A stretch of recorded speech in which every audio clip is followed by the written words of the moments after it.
Bonjour à tous. Nous avons généralement une haute opinion de nous-mêmes. Alors je ne parle pas de moi spécifiquement, je parle de l'humanité d'une manière générale. Effectivement, nous sommes capables de construire des immeubles de plus d'1 kilomètre de haut, nous sommes capables d'envoyer des fusées dans l'espace, aller sur Mars et envoyer des sondes même largement au-delà. Nous sommes capables d'aller au fond des mers, de construire des ordinateurs, des téléphones portables, et on se dit « Waouh, quelle intelligence, quelle grandeur, quelle puissance !» Et puis, parallèlement à cela, des comportements nous font nous gratter la tête en nous disant « Mais que se passe-t-il dans notre esprit ?»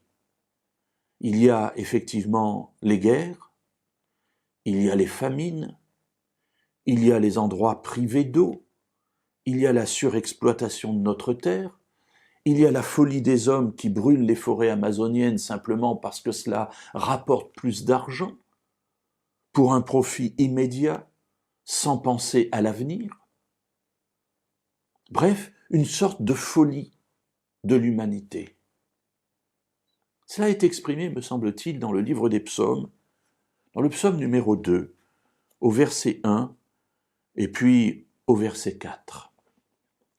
Pourquoi les nations s'agitent-elles et les peuples ont-ils de vaines pensées? Il rit, celui qui siège dans les cieux. Le Seigneur se moque d'eux. Alors, d'un côté, nous avons cette humanité, ces peuples, ces nations qui s'agitent, qui font beaucoup de bruit, qui brassent, j'allais dire, beaucoup d'air, si vous me permettez cette expression, qui se donnent beaucoup d'importance.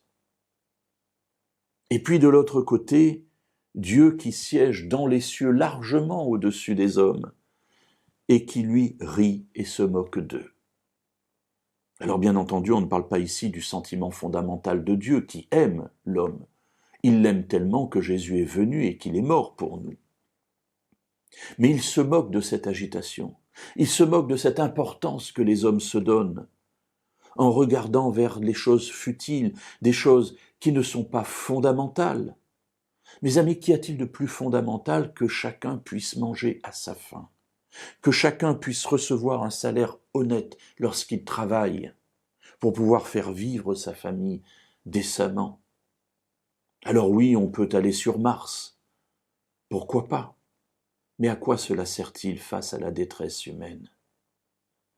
À quoi cela sert-il de créer des fusées si elles servent à porter des ogives nucléaires pour être envoyées sur des peuples? Le contexte actuel de cette guerre en Ukraine est terrifiant.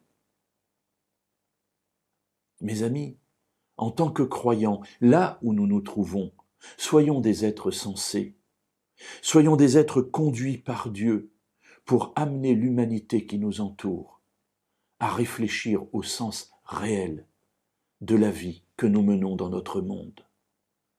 Ainsi, le Seigneur ne sera pas en train de rire dans les cieux, mais il pourra intervenir et nous bénir et bénir notre monde.